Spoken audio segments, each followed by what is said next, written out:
Hi, everybody. Welcome to the Nintendo Gameplay Counselor reunion.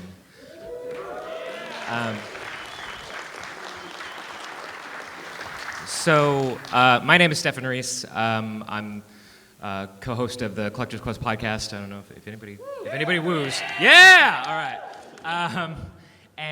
But aside from that, I'm just a really passionate collector of Gameplay Counselor memorabilia, and that's sort of my mission for the last year has been really trying to evangelize and popularize kind of the Gameplay Counselor scene, in that Nintendo doesn't tend to popularize anything that they can't monetize, right?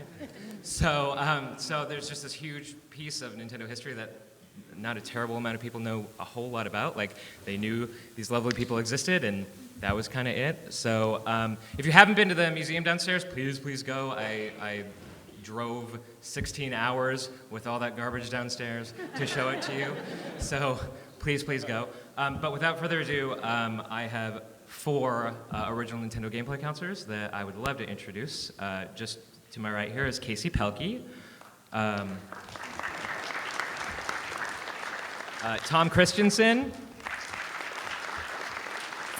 Who's next? Yvette Waters / Kirby? What do you want to say? Yvette Kirby Waters. Okay. And James Waters. So, they were cheap because they're married and I got to put them in the same hotel room. So, first of all, this was something that how many of you know what the power line is? Okay, how many of you called the power line? These are your people. Any of them. So surprisingly, and I guess it's not surprising because there is a generational gap, right? We have a whole maturing generation of people who grew up with the internet, which the internet, I think, killed your job.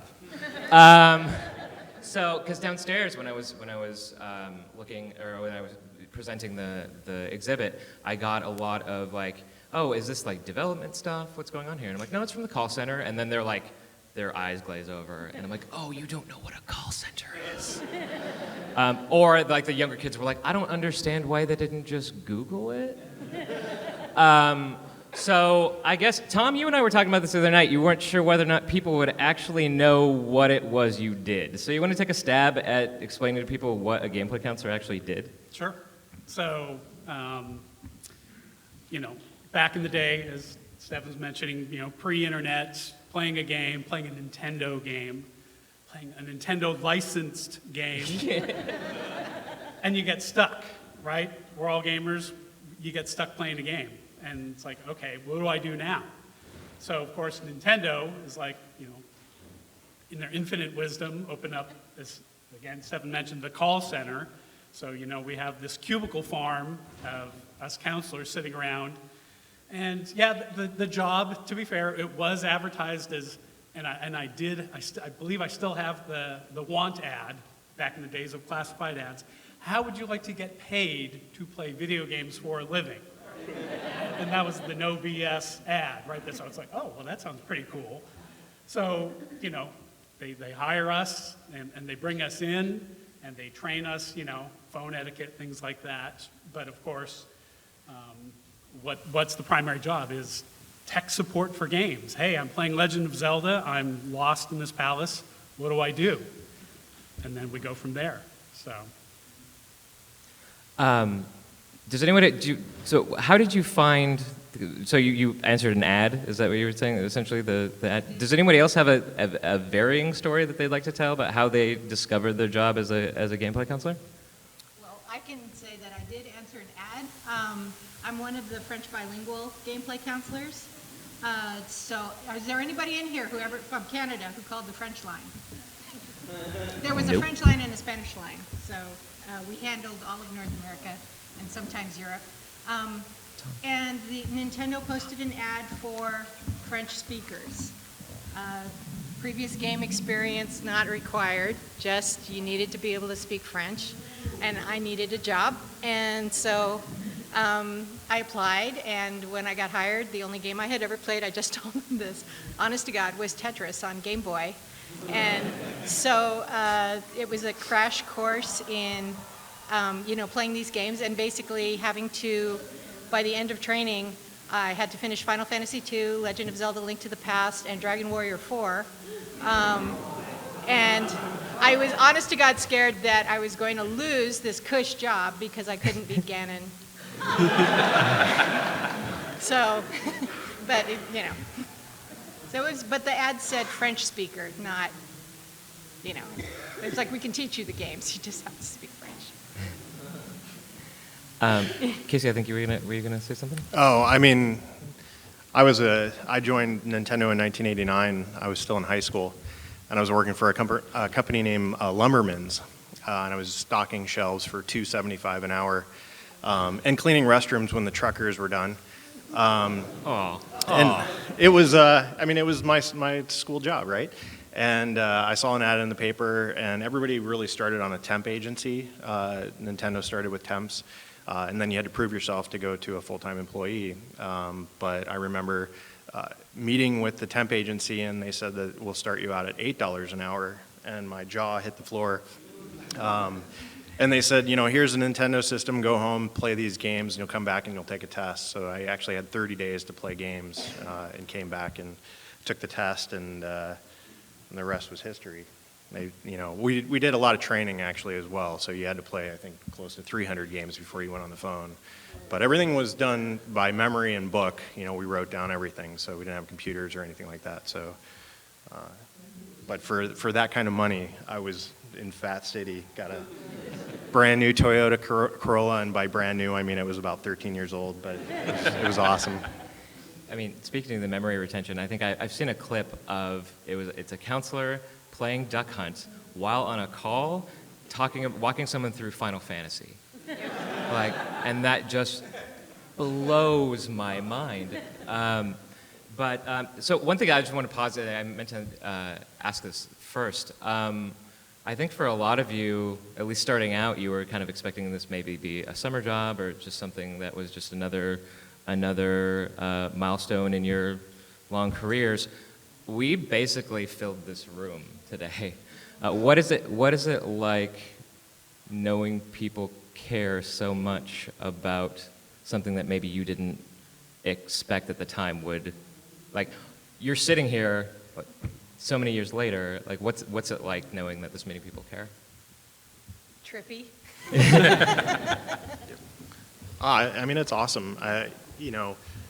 Metal Jesus, he did a video about probably 2 or 3 years ago where he found one of the old manuals, our gameplay counselor, like a blue book, which we use to have all of our maps. And I had authored a lot of those maps, and so he called out my name, and my Facebook request just blew up, and it was super, super cool because people were so friendly, and you never really think about it. When you're doing it, you really don't think that this is what I'm going to do. And it did start out as just a summer job, and then they said, hey, we'll cover your college if you go to college. And so I thought, all right, and I worked there for 18 years. That's awesome. Thank you. I do talking expectation. It is always funny to me because as I'm gathering things for the exhibit that you guys saw downstairs, I'll talk to gameplay counselors, and as they're handing me something that we've agreed upon, they go, I have no idea why you want this, right?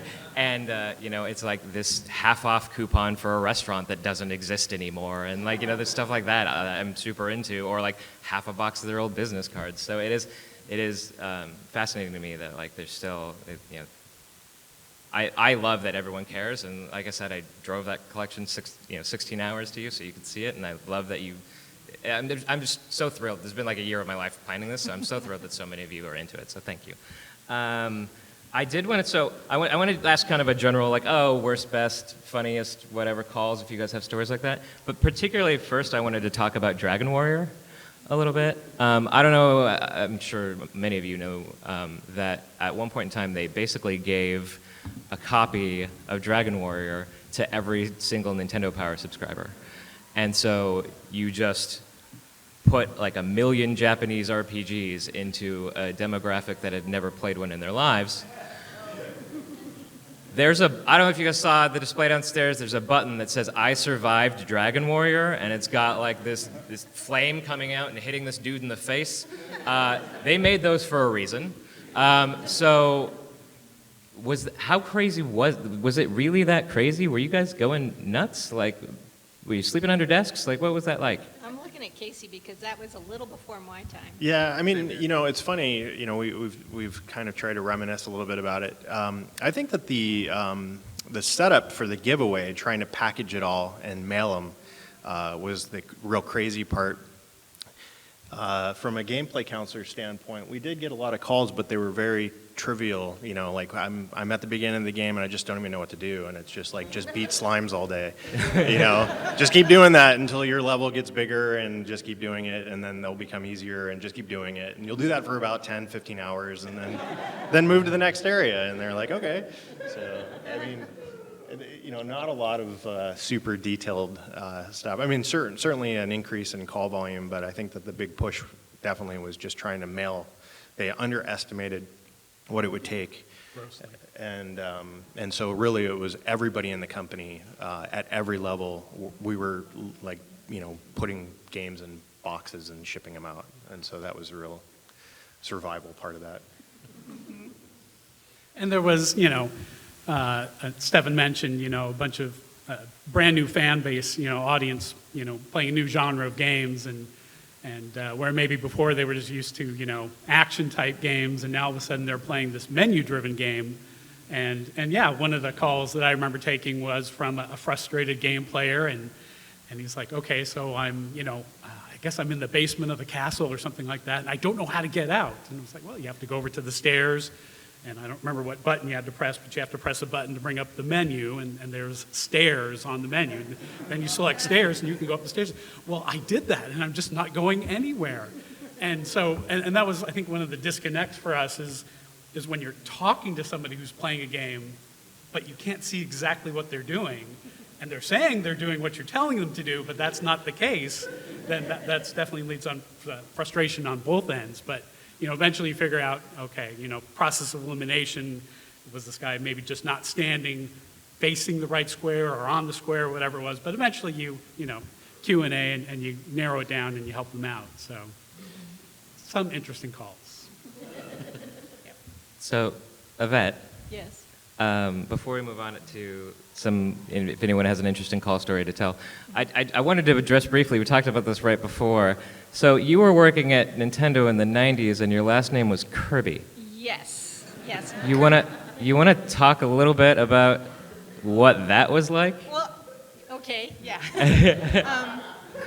Kirby is my maiden name, and now it's my middle name. But at the time I got hired, I was Yvette Kirby, and again, I'd only ever played Tetris. I learned to love video games at Nintendo, and I didn't know anything about Kirby or Kirby's Dream Land or any of that.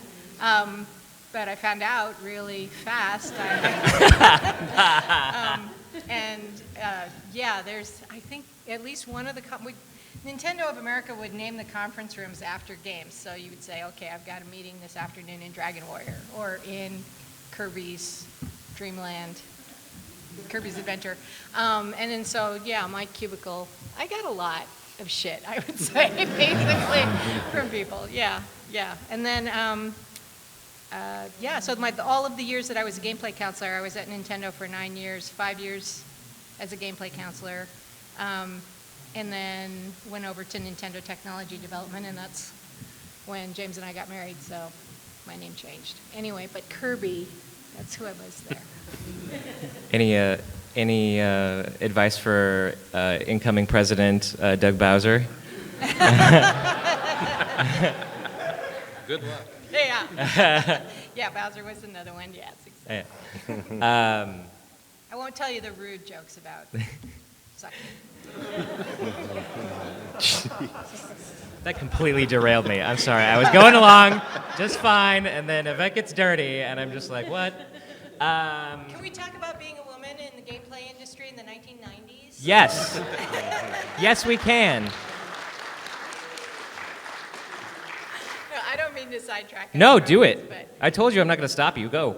well, no, all I would want to say is that It's so pleasing to me today to see so much more awareness about these things.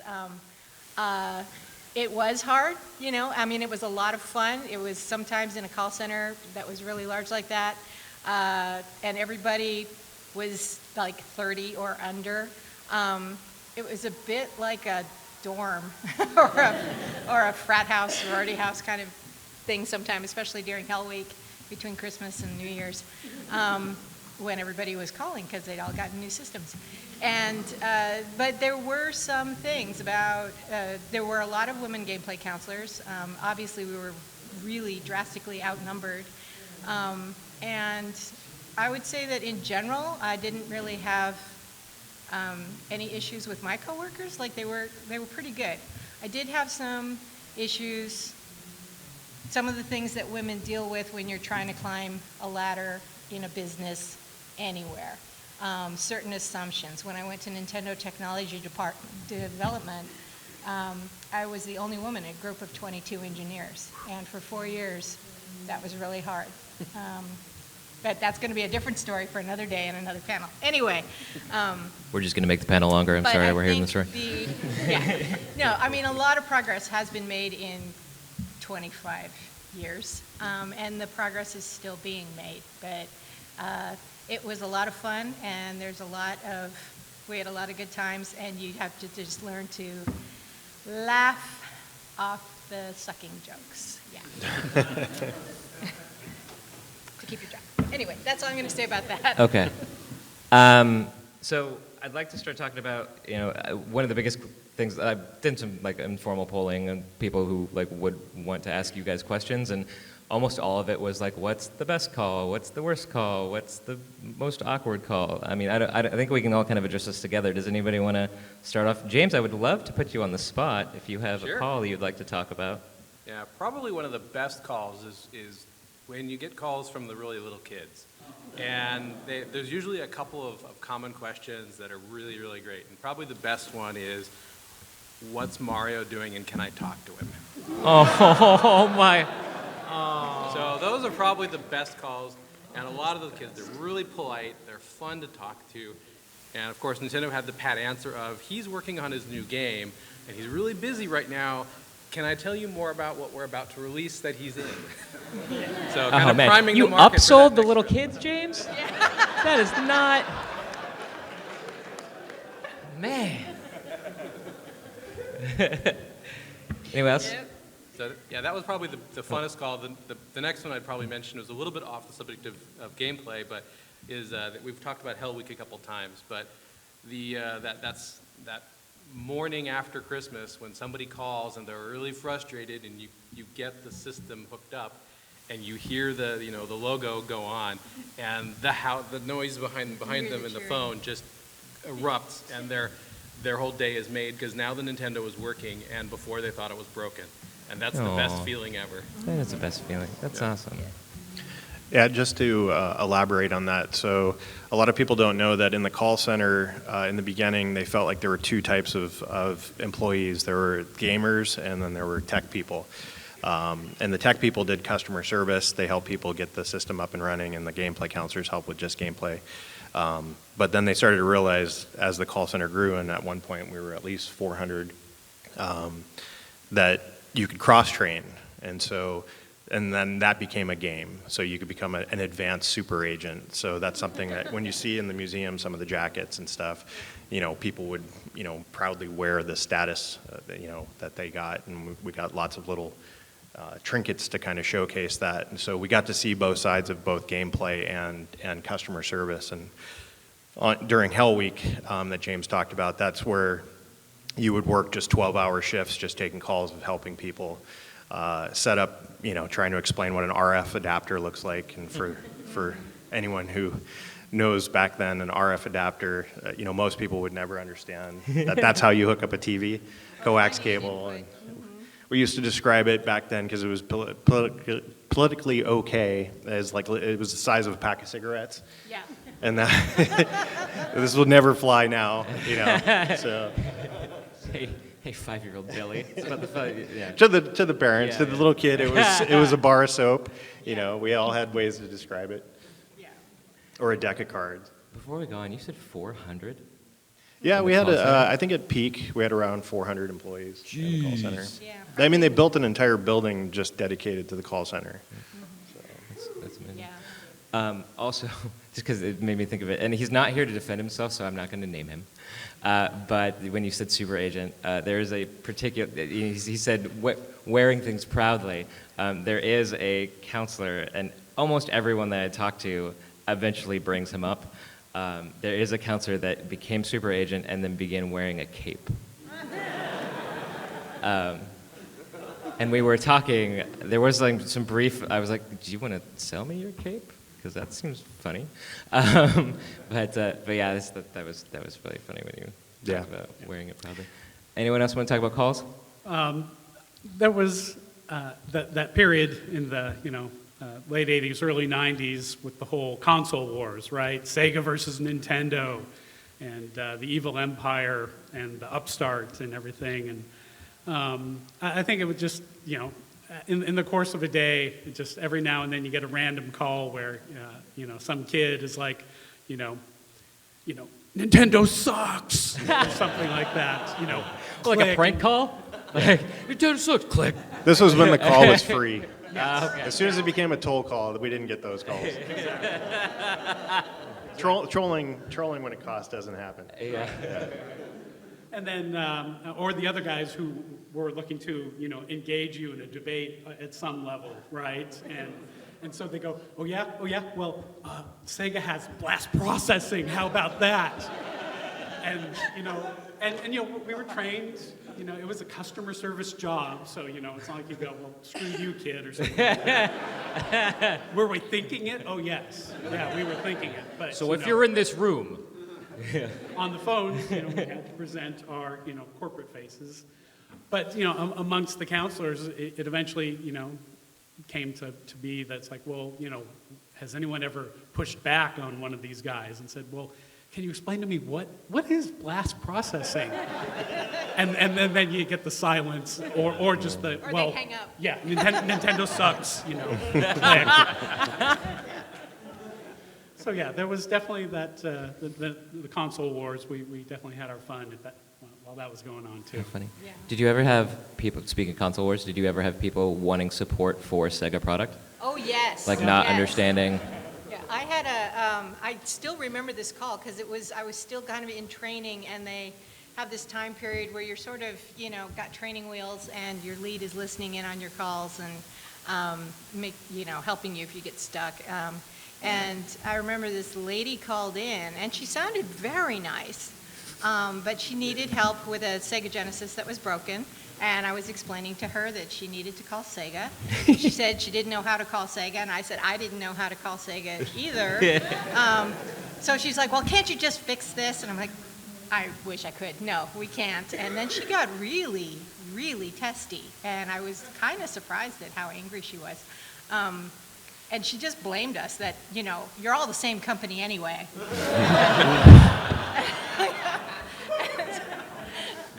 And I was, wow, okay. That was my introduction to the console wars. Was shortly Wow. after getting hired. This would have been 1992.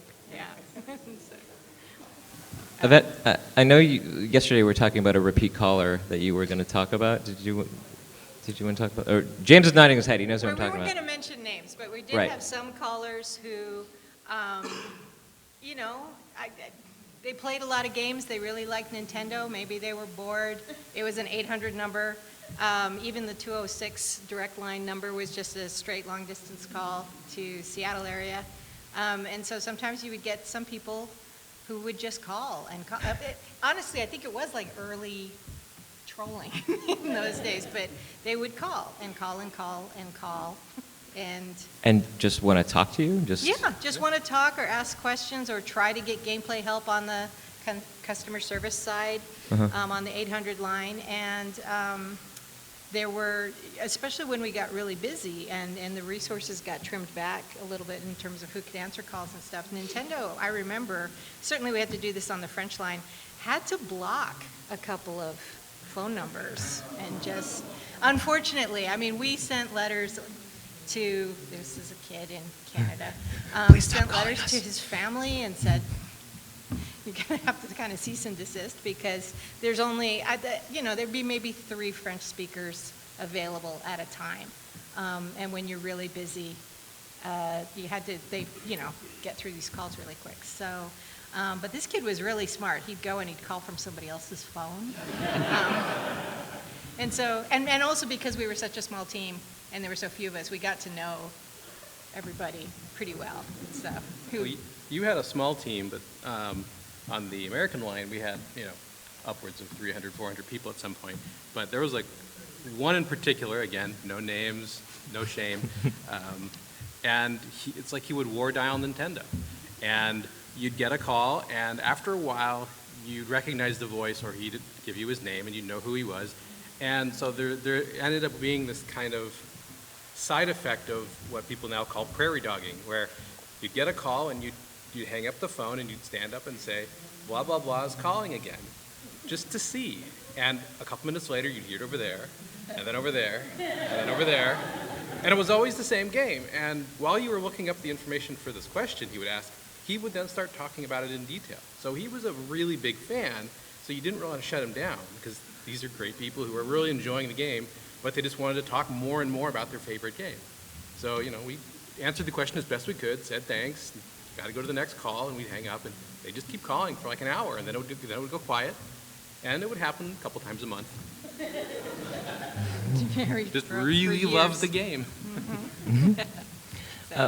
So I want to get to some questions here, but Yvette, before, and I'm sorry for picking on you, but you're so interesting. You were cross-trained on correspondence, right? Yes. So Yes. can you talk a little bit like what correspondence is versus GPC, and like maybe the difference in those two roles? Sure. As Casey said, in the early days of Nintendo Call Center, the gameplay counselors were the gameplay counselors, and then they started bringing in and training people in customer service, and then started cross-training everybody to do these jobs. One of the things that Nintendo was very proud of during that time period and pushed for was Nintendo of America answered every single customer letter that came in to the company. And a lot of those letters were to Nintendo Power with the envelope art, probably a lot of you remember. If you ever did send a letter to Nintendo and get a reply back, that was my team who answered it back. And we had a huge, by this time, we'd gotten through our MS-DOS days and we're on Windows 3.1. And we had, the correspondence team had developed a letter library where we had stock responses for common questions like when is Mortal Kombat coming out, things like that, and why is there no blood? Fix your game. It's sweat. Just telling you now. Anyway, so we, one of the things, again, it being a call center and during the busy periods, like Tom said, you're taking well over 100, possibly 200 calls a day, just going and going. We would have projects providing, updating the electronic manual, ELMO, with gameplay information and customer service information, and then also answering letters. And these were opportunities for us to take a break from the phones. If anybody's ever worked a phone job, you know what I mean. Anyway, and so we built up these letter libraries, and we would answer gameplay calls. We would answer customer service calls through there. And you had to take a test, a writing test, to make it into correspondence. But once you did, then you were basically level 5, and that was advanced super agent. Super agent is you're completely cross-trained in customer service and gameplay. Advanced super agent is you're doing all of that in writing as well as on the phones. And that was pretty cool. We got to pick the envelopes for Nintendo Power when envelope art came in. There was beautiful stuff that came in. I love how they even gamified giving you more work. They did. We want to give you more work, but now you're a super agent. Advanced. Here's a trophy. It's true. You're at the next level. That's right. Did anyone want to? I want to start taking some questions. But did anyone want to talk about any more calls before we go on? Casey sounds like he's got something. No, I don't. Specifically, something you don't want to talk about. I see. No, we Okay, all had calls, but that's all right. Questions? I saw plaid guy right there. That's you. Yes. First off, thanks for everything you did. I never called, but I was reading Nintendo Power, and we all that, and I just thought that was such a nice little touch for propaganda of Nintendo advertising. My question is about, and I don't know if this goes too far back for some of you, but it's the hardware side, loading the cartridges. Because I know we weren't really supposed to blow, and then I've learned later, but we all did. But like, I'm curious what y'all noticed people doing that was crazy, or that don't do that, or things like that. Yeah, that was one of the customer service, one of the first things you learn in customer service training is one of the tech calls is, my cartridge doesn't work, and I tried blowing in it, I tried, a Q-tip and rubbing alcohol, all of these different things, and that was our first, common response was never blow in the cartridge. Always use the Nintendo seal of approval certified cleaning kit. Very nice. And here, let me Order one for you. order one for you. That's right. I saw the front here in the corner. Yes. Thank you. Yeah, speaking of that, originally when Nintendo modeled the Super Nintendo, they released, they put it sort of like slang so that you couldn't set anything on top of it. Because apparently the problem with the NES is that you could still never do that, they put them on top of it. Was that something you got calls about? About spilling in it?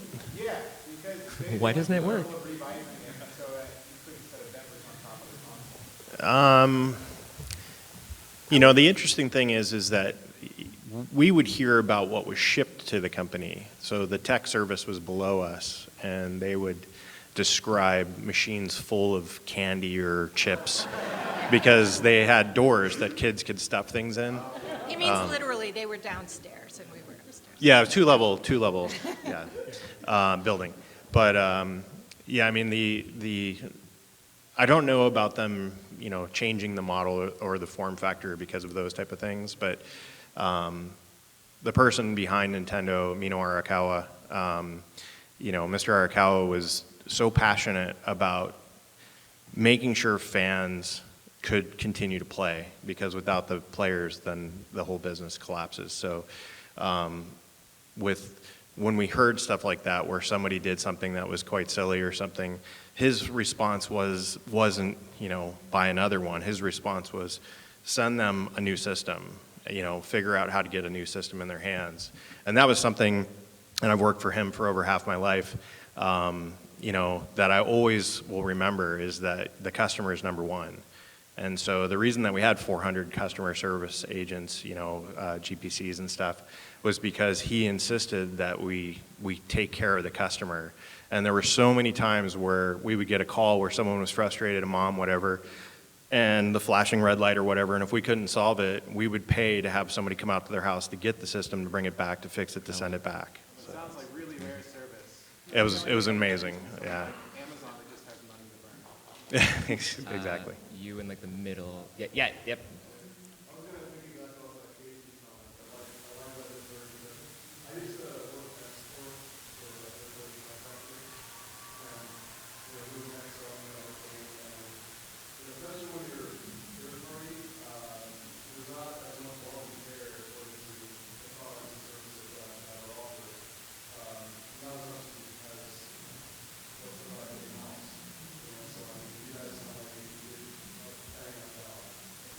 Oh, thanks. Yeah, no, it was, it was a family. And I think we were taught early on, how to, for me, coming out of high school and working at Nintendo was hugely important. And I've been in the industry ever since. I've never left. And so, and working for people like Mr. Arakawa, was key to it, and I think all of us would work for him again if given the opportunity. And So, no, Yeah. to your point, we were specifically trained and rated in terms of our performance review. You would have periodically your lead would be listening to your calls and making sure that you're not. Yeah, that you're doing your job and you're not throwing people under the bus. But we always had to say, Nintendo gameplay, this is Yvette, how may I help you? And if you didn't say that, or some variation of that, you got told. Yeah, so we were graded, if you will, on those things. And if you were going to advance to the next level, you needed to hit all your marks on your job, and that emphasis on customer service. And if you didn't know the answer, you would find out the answer. We had a whole project, the admin. I don't know if you guys did that. I did that. There was an admin team, which was, the difficult questions, the escalation problems, because obviously, every customer service department has those, where you tried to find an answer for someone. And one of the correspondence letters that I gave to Stephan is one that I wrote where I had gone around a couple of times with a young player who was really, really frustrated that there wasn't information about the Nintendo 64. This was when it was still Project Reality, and it was announced, it was coming out. People were very excited. We had so many calls and letters on that, and he, accused us of lying to him and withholding information, and we weren't answering his questions. And I had to write to him back and say, and this is absolutely the truth, it's the last people they were going to tell was us, because we liked this stuff, and it was our job to tell you when people called, to answer the question, if we could. So Nintendo very deliberately did not tell us things, because they didn't want it to get out yet. They told us. Well, you were special, yes. You just went the next level. Yeah, the next level. Sorry, I saw you first. Yeah.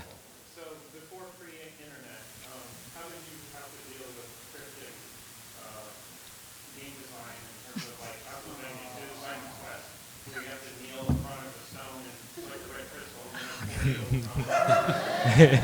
take it to the next level? But without internet and without Nintendo Power at that time, how was players going to know, or how did you guys get the word to know how to deal with that kind of situation for games? Well, as you guys who have been down and seen Steph's collection, his little recreation of our cubicle and those collections of binders, the mythical green or blue binders, that was like the repository of all our gameplay information.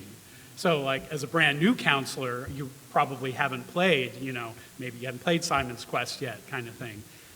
But if you cracked open the manual, there's, we had maps and walkthroughs and other information for the various games.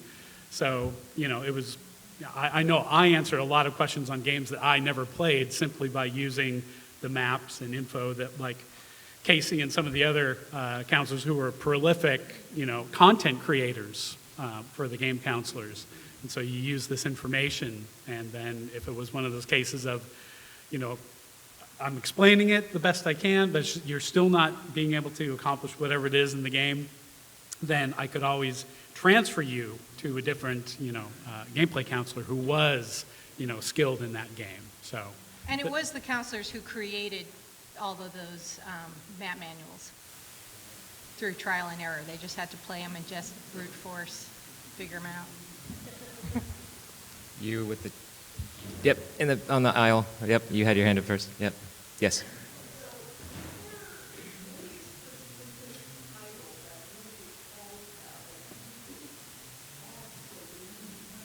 Oh, I was going to ask that. So many. Sorry, just because she's in the back. The question was there a game that any of you absolutely hated or dreaded getting calls about?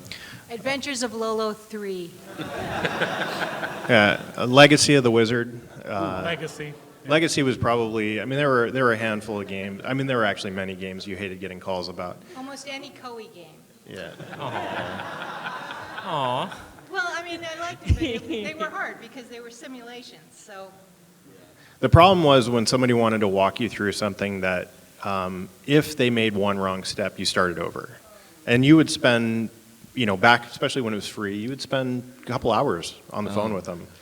And, you learn patience really fast. And so, and Tom mentioned earlier, you can't see what these people are doing, so you're just you can hear them make the wrong click, and you're just like, oh gosh, reset. All right, let's do this again. Speaking of patience, before we move on, and I think that's going to be the last question, guys. We got to wrap up. I'm sorry, but I just want to point out speaking of patience, all those maps, if you look at downstairs, those binders, like half of those Casey Pelkey drew by hand. Like, Thank you. That was my way of being able to get off the phones. So we all tried to look for ways, projects and stuff to change the amount of time you spent on the phone, and I decided that writing content and drawing maps was the best way out. So I just wanted to give all of you, first of all, thank you so much. Again, I meant it when I said this is like fulfilling a year-long dream of mine, that we get to be on the stage finally together and kind of share this weird piece of Nintendo history. So thank you so much. I just wanted to give each of you a minute, because we have like 3 minutes, to just say what you're doing now if you want to promote a project. So we'll just start with Casey and go down. Yeah, so I had the rare opportunity to leave Nintendo at the request of Mr. Arakawa to join him on a new venture in Honolulu, Hawaii, where I still live. This was in 2007, and I got to work on my very favorite title of all time, which is Tetris. And so I've been with Tetris now for 13 years. I'm the vice president and general manager. I deal with all the electronic licensing. And we have a very special person in the house, Alexei Pajanoff, creator of Tetris.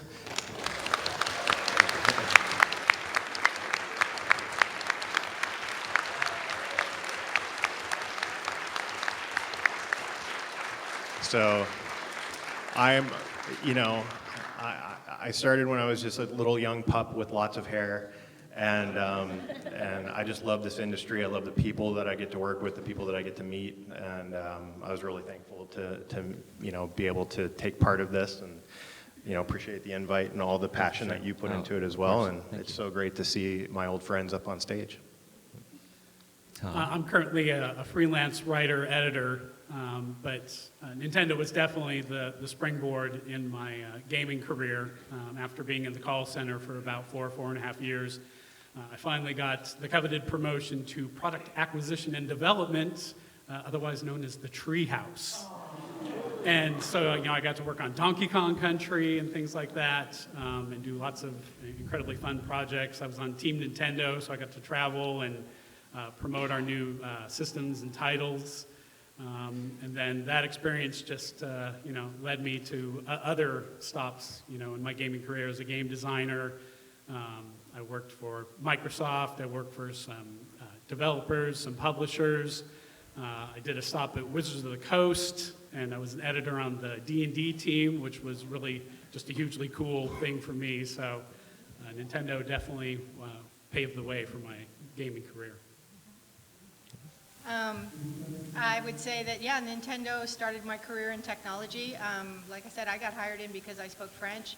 I had a career, my degree is all in the humanities and social sciences, and that started me off after I went from being a gameplay counselor to advanced super agent to I was the technical editor for the Nintendo GameCube SDK. I worked for 4 years in Nintendo technology development, and after that I went to Microsoft Game Studios, where I was a tech editor. And since then, I am also a freelance consulting technology writer and editor in my day job, and I'm also the founder of Minerva Interactive, which is a small indie startup. And we're working on our first game, which we're going to demo at Geek Girl Con next month. Yeah. So that's my plug. James, I think she stole your thunder. You got anything to add? Well, I can't really beat that, but I'll do what I can. I had a lot of fun at Nintendo, and I tried to get into the Treehouse, didn't quite make it. But I did make it into the Treehouse Annex, which allowed me to officially put software or game testing on my resume, which then kicked off a career in software engineering. And so after several jobs in different places, I'm now at the University of Washington, where I still get together with people in the organization who do play games, because it's still a hobby of mine. And usually around the holidays, when it's not as busy, we bust out the Super Nintendo and pick some, Zelda, Metroid, pull out some of the favorites and play them during the free time. So. Thank you, everyone, for coming. This was amazing.